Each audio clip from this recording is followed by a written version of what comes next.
Parashat Mishpatim. Et ouais, on avance dans le temps. Ça fait longtemps que je n'ai pas partagé avec vous. Tout simplement parce que je passe une période compliquée et que j'ai du mal à prendre la caméra. Je vais vous transmettre un message, d'ailleurs, que je vis en ce moment, qui est hyper important, que je pense qu'aujourd'hui, c'est la clé de la Géoula. On passe parfois des périodes difficiles, compliquées, où on ne comprend pas pourquoi c'est tellement dur en fait. Pourquoi? Qu'est-ce que Hachem il veut de moi? Ça y est, je pensais avoir passé ce Nisayon, je pensais avoir dépassé tout ça. Pourquoi ça remonte? Pourquoi ça ressort? Et dans des périodes, a priori, classiques, et parfois même belles, pourquoi à ce moment-là où je suis censée être dans la Simcha, d'ailleurs on va rentrer dans Hadar, et c'est pas pour rien, mais évidemment tout a un lien, pourquoi ça ressort? Pourquoi c'est tellement compliqué? Qu'est-ce que Hachem il veut de moi? Et quand on se pose ce genre de questions, on peut arriver à perdre notre émouna ou de l'espoir ou notre simcha forcément. On est comme ça dans un moment de down où on ne sait pas trop comment on va s'en sortir. La Torah, la parashat Mishpatim, cette parasha qu'on va lire cette semaine, c'est une série de halachot, avec toutes sortes d'halachot. On parle du Eved Ivri, on parle de la Shemitah, on parle des matzot, on parle du lait et de la viande, qu'on n'a pas le droit de cuisiner le lait et la viande. Il y a toutes sortes, il y a un panel de halachot que Hachem nous donne de façon claire et précise. On arrive vers la fin, pas tout à la fin, mais dirigé vers la fin de la paracha, et il y a écrit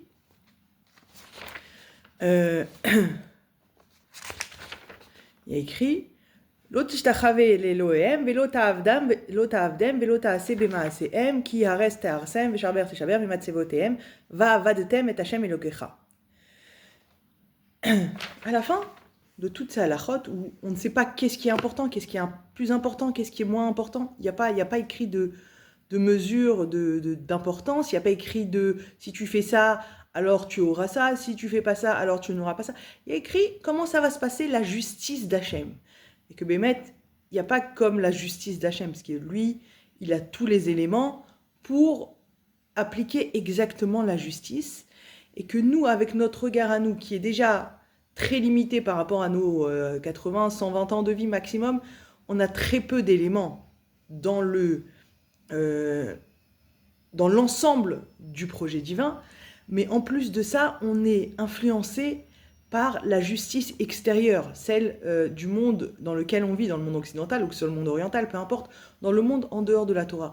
On est influencé par cette façon de réfléchir qui fait que parfois, c'est pas du tout la façon de réfléchir de la Torah.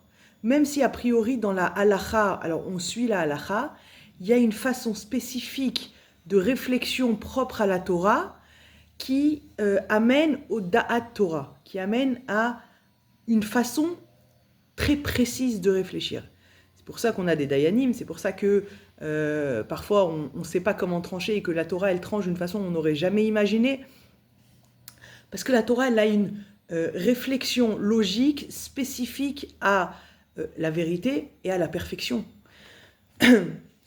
Donc nous on ne peut pas se porter juge.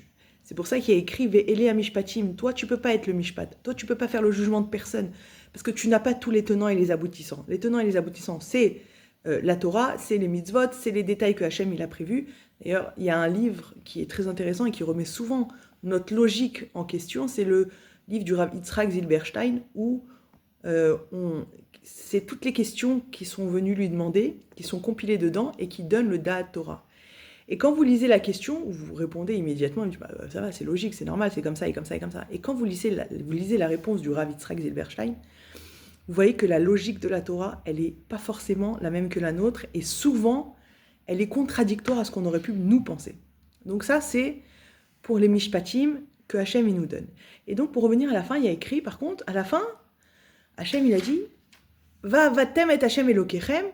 Encore une fois, il revient comme sur les Aseret Adibrot, parce que Hachem il veut pas qu'on fasse Avodah Zara.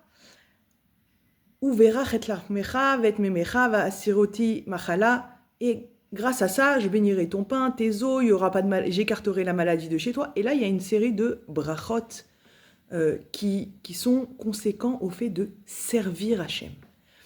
Pourquoi toutes ces brachot, elles apparaissent pas avant? Avec les, je sais pas combien exactement il y a de halachot dans cette paracha, mais il n'y a aucunement écrit grâce à ça tu recevras ça, grâce à ça tu recevras ça, pas du tout. Par contre là, va vatem et Hachem Elokechem, et là il y a toutes les brachot. Alors, pour moi, dans notre quotidien, dans mon quotidien de ce que je vis, je me dis qu'il y a deux choses. Évidemment, qu'il y a la halacha, a priori, c'est-à-dire que ça, c'est pas discutable. C'est évident, ça comprend tout ce qu'on doit faire, tout ce qu'on doit dire, tout ce qu'on ne doit pas faire. Ça, c'est indiscutable. C'est-à-dire que c'est quelque chose de... C'est déjà posé. On ne parle pas de la halakha en soi. La halakha, elle est posée, le cadre, il est posé. Il y a quelque chose au-dessus. Il y a quelque chose de plus profond. Il y a quelque chose qui est plus fort que la halakha. Encore une fois, la halakha, elle est déjà posée. C'est-à-dire qu'on ne parle pas de changer la halakha. La halakha, elle est déjà posée, mais il y a quelque chose de au-dessus de la halakha qui est ma relation à Hachem, qui est mon contact à Hachem, qui est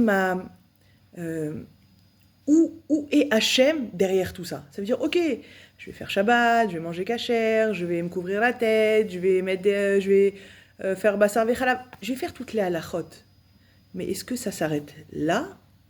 Ou est-ce que ce système de vie va m'amener à Va'avata et Hachem Elokecha? Ça, c'est la avodat Hachem. Tout ça, tu le fais pour arriver à un niveau où tu vas développer ta avodat Hachem. C'est-à-dire qu'il y a quelque chose de beaucoup plus profond que cette partie élémentaire qui est la halakha, élémentaire qui est obligatoire sans aucun doute, hein, encore une fois j'insiste dessus, mais il y a quelque chose de bien plus profond que tu vas devoir développer. Et c'est cette chose de bien plus profond que tu vas développer qui va être ton kesher avec Hachem, ton lien avec Hachem, qui va t'amener à toutes ces brachot, qui va t'amener à ce lien où, de toutes les façons, quoi qu'il, c'est Hachem qui gère. C'est Hachem qui décide. Il n'y a rien, il n'y a personne, c'est ni celui-là qui m'embête, c'est ni celle-là qui m'embête, c'est ni celui-là qui me... Rien.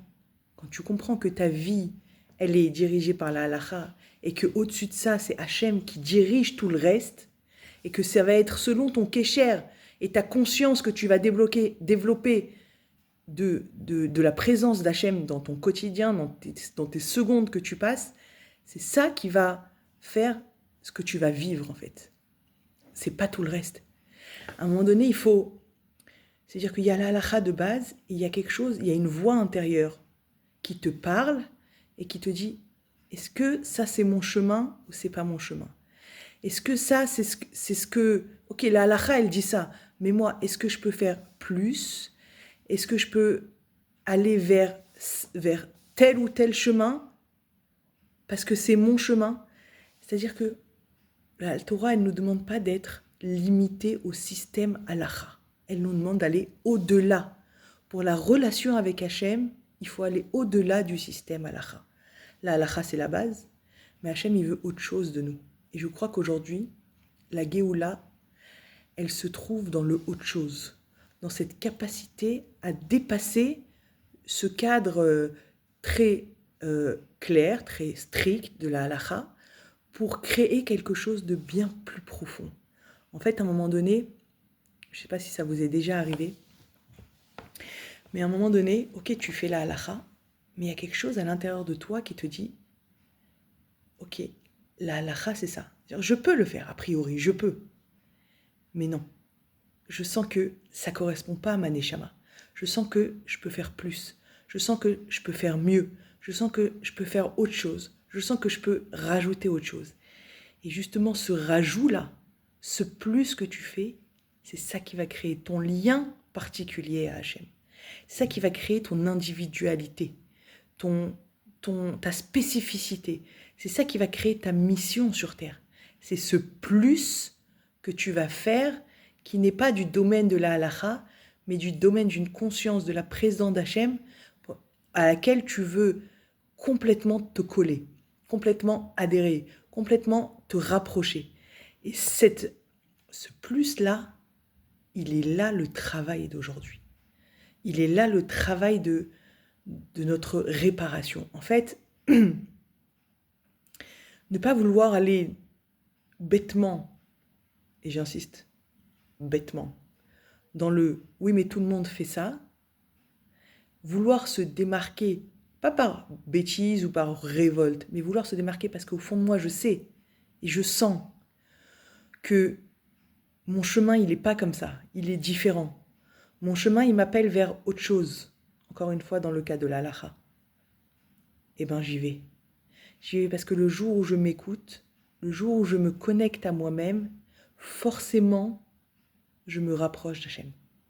Forcément. Plus je me rapproche de moi, plus je me rapproche d'Hachem. Plus j'ai cette connexion avec mon Hachem intérieur, mon Tselem Elohim que j'ai à l'intérieur de moi. Et c'est à ce niveau-là qu'aujourd'hui on doit réparer. On a été pris dans un mouvement de mode nécessaire à un certain moment, de créer des systèmes. Toi tu rentres dans telle case, toi tu rentres dans telle case, toi t'écoutes ce qu'on te dit et tu te tais, etc., etc. Aujourd'hui, il y a un mot très intéressant, très à la mode. Je ne sais pas si vous avez entendu parler. Alors, pour ceux qui font tchouva, on dit c'est des choser bitchouva. Et pour ceux qui sortent de la religion, entre guillemets, si on peut dire, ou en tout cas qui abandonnent à un certain moment le chemin tout tracé qu'on aurait voulu pour eux, ça s'appelle un choser bichéla. C'est quelqu'un qui revient à la question. Et Béhémet, c'est magnifique. Alors évidemment, je vais me faire massacrer parce que dire un truc pareil, c'est waouh en fait. Mais c'est exactement ça que Hachem il veut. Alors je dis pas qu'il faut tout abandonner, hop, la perruque, la jupe, Shabbat, je dis pas ça. Par contre, l'Arzor Birché est là, revenir à la question de pourquoi je le fais. Qui je suis. Qu'est-ce que Hachem attend de moi chaque jour. Ça, c'est la meilleure tchouva qu'on pourra faire après. C'est ça qui va nous amener à faire des choix personnels, profonds et évidemment durables. Et souvent, on voit des enfants aujourd'hui qui lâchent, qui dévient. Et en vrai, ces enfants-là, ils viennent pour remettre en question le parent. Pas pour que le parent il se cache parce qu'il a honte, ou il le vire parce qu'il a honte, ou peu importe. Il vient, il titille les croyances, les convictions des parents. Quand l'enfant il est choser bichéla, je vous ai dit j'adore ce terme, je le trouve extraordinaire, alvaï qu'on soit tous choser bichéla dans le cadre de la halakha encore une fois. Mais quand on revient à tout remettre en question, de le pourquoi on le fait, de qui pour qui, de qu'est-ce que je choisis dans ma vie, quel est mon tachlit, quel est moi, en tant que personne, qu'est-ce que Hachem attend de moi en tant que personne individuelle, quand on se reconnecte à nous-mêmes, quand on se reconnecte à notre cœur, à nos volontés, à notre neshama, alors on arrive à bémettre le tikkun de notre neshama. On arrive à aller dans le chemin pour lequel on est descendu sur terre pour réparer ce qu'on doit réparer. Et ça, c'est la Géoula. Mis à part que ça va amener la Géoula finale, c'est la Géoula personnelle. C'est déjà une Géoula de pouvoir faire les choses en complète alignement avec qui je suis. Ça veut dire que ma tête, mon cœur, ma neshama, tout est aligné. Je ne fais pas parce qu'on m'a dit de faire. Je ne fais pas parce que tout le monde fait. Je ne fais pas parce qu'il faut que mon fils il ait un bon shidour ou il faut qu'il rentre dans la meilleure des yeshivas. Je fais parce que c'est moi, c'est ma neshama, c'est ce que Hachem il attend de moi et j'y vais. Il n'y a pas plus remplissant et plus libérateur que de faire les choses parce qu'on les a choisies de notre propre gré, avec nos propres convictions, tournées vers Hachem de façon pure. On est rentré dans un système où tout le monde fait la même chose. Il y a une ségoula à la mode, et là je parle que du milieu de chez nous, ça veut dire. Mais il y a une ségoula à la mode, tout le monde va faire la même ségoula. Il y a un rave à la mode, tout le monde va écouter le même rave. Il y a... Peu importe. Alors, à un moment donné, stop. Hachem, il nous dit stop. 2 minutes. Et ça, c'est aussi le Nisayon. Le Nisayon, c'est aussi entendre que Hachem, il te dit stop, en fait. 2 minutes. 2 minutes. Viens, je te recadre sur ton chemin. Repose-toi les bonnes questions. Repose-toi les bonnes questions. Et tu sais quoi? Le pire du pire, c'est que ces moments de Nisayon, t'es tellement bas, t'es tellement down, t'es tellement en dessous, tout te paraît tellement difficile que mettre les questions, tu te les repousses vraiment, t'as pas le choix. Et en même temps, Hachem, il t'envoie tellement d'indices, il t'envoie tellement de clins d'œil, il t'envoie des gens, il t'envoie des situations, il t'envoie des moyens que dans ta course de tous les jours, jamais t'aurais eu accès à ça. Mais dans ces moments-là où vraiment t'es mal, vraiment c'est dur, vraiment t'as quelque chose, t'as des choses qui remontent et tu te dis mais quoi, mais je croyais que c'était classé, mais je croyais que c'était fini, mais à côté de ça, t'as tellement un équilibre, tu sens tellement l'amour d'Hachem, t'as tellement encore une fois, cette perfection, cette justesse et cette justice que tu vois devant tes yeux, pas la justice des hommes. Parce que Béhémet, si on s'arrête à la justice des hommes, on se dit mais attends 2 secondes en fait, c'est tellement injuste. Mais c'est tellement injuste. Mais non, relève, va au-dessus de la halakha, va au-dessus de ta vie quotidienne, va au-dessus de ton cadre, lève un peu ta conscience. Va dans ta relation à Hachem et regarde comment c'est tellement juste. Regarde comment il ajuste tellement ta difficulté. Regarde comment il ajuste ta souffrance. Regarde combien il équilibre avec tout ce qui t'envoie à côté. Ça aurait pu être down et il n'y a rien à côté et tu t'enfonces jusqu'à que tu t'es 6 pieds sous terre. Non, Hachem, il ne te laisse jamais t'enfoncer jusqu'à tes 6 pieds sous terre. Si tu as cette conscience que c'est pour ton bien le Nisayon, qu'il faut, oui, se remettre en question, parce que Béhémet, s'il y a un Nisayon, c'est qu'il y a quelque chose qui ne va pas. Il y a quelque chose à arranger. Il y a quelque chose à réparer. Mais regarde, à côté, combien il te donne de kélim pour pouvoir t'aider à remonter, pour pouvoir t'aider à sortir la tête de l'eau. Alors, il y a un message énorme que je vais faire passer ici. D'abord, En Yehush Baolam Klal, c'est clair, et ça c'est une amie qui me l'a dit hier, que parfois on a tendance à l'oublier, alors que voilà, quand elle me l'a dit, c'est pas que je l'ai pas entendu, je l'ai entendu au moins 3,5 milliards de fois, mais quand c'est placé au bon moment, quand Béhémet t'as la tête sous l'eau, et que t'as quelqu'un qui vient et te dit, Yael, En Yehush Baolam Klal, jamais, il n'y a pas désespoir sur terre. Ou que t'entends Yeshua Tachem Keref Haïm, que la Yeshua d'Hachem, la délivrance d'Hachem, elle vient comme un clin d'œil. C'est des phrases. Pas forcément, on peut ne pas les entendre. Mais ça, c'est des phrases d'Hachem. Des phrases d'encouragement. Des phrases de « c'est dur, mais je suis là. C'est dur, mais je suis là. » Et ça, je crois qu'il n'y a pas plus remplissant. Mais pour arriver à ce stade, il faut absolument dépasser le cadre de la halakha. Pas ne pas faire la halakha, au contraire. Faire au maximum de ce que l'on peut, chacun à son niveau, zébécéder. D'accord? Chacun à son niveau, chacun il avance comme il peut. L'essentiel, c'est d'avoir choisi le derer de la halakha. Est-ce qu'on fait tout dans les détails? Loin de là. Mais on a choisi ce derer et on veut y arriver. Mais à part ça, au-dessus de ça, il y a le Va'avatem et Hachem. N'oublie pas que tout ça, c'est pour créer une relation à Hachem. Mais pas juste quand ça va pas ou pas juste quand ça va. Tout le temps. Tout le temps. Chaque seconde de ta vie. Chaque seconde de ta vie. De la même façon que la halakha, elle te décrit chaque seconde de ta vie. Depuis le matin où tu poses un pied par terre, où tu ouvres un œil, birlal, jusqu'au soir où tu dors. Tout est régi par des halakhot précises. De la même façon. Alors, évidemment, c'est pour arriver à un service d'Hachem. Et parfois, on le fait en mode robot. Mais n'oublie pas que tout ça, c'est la avodat Hachem. Pour arriver à la avodat Hachem, pour arriver à ce lien avec Hachem, pour arriver à cette connexion à toi-même, à ta neshama, à ton cœur, pour arriver à faire un avec toi-même et avec Hachem. Pourquoi? Pour être métaken. On est là pour être métaken. Pour arriver finalement à la Géoula finale. Alors que Bezrat Hashem, on arrive à se libérer. Évidemment, la Géoula, c'est se libérer. Donc on arrive déjà à se libérer de toutes les obligations extérieures, de tout ce qu'on nous impose à l'extérieur, de fais et tais-toi, ou de si tu fais pas, tu vas être jeté, si tu fais pas, tu vas être mal vu. Qu'on arrive à jeter tout ça. On arrive à se débarrasser, à vivre face à Hachem. Face à Hachem, pas plus. Pas plus, pas plus, pas plus. Il n'y a qu'avec lui qu'on doit avoir des comptes. Il n'y a que lui qui connaît ce qu'on a passé et ce qu'on va passer et ce qu'on doit passer. Il n'y a que lui qui connaît les pensées de notre cœur. Il n'y a que lui qui sait ce qu'on a passé. Donc il n'y a que de lui qu'on peut craindre, entre guillemets, quelque chose. Dans le sens où il n'y a que à lui qu'on doit rendre des comptes. Il n'y a personne d'autre.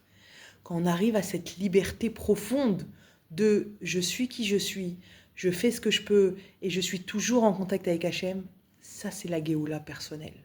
Et cette Géoula personnelle, plus cette Géoula personnelle, plus cette Géoula personnelle, va nous amener forcément à la Géoula collective, Berachamim Bimera Biyamenu. Shabbat Shalom.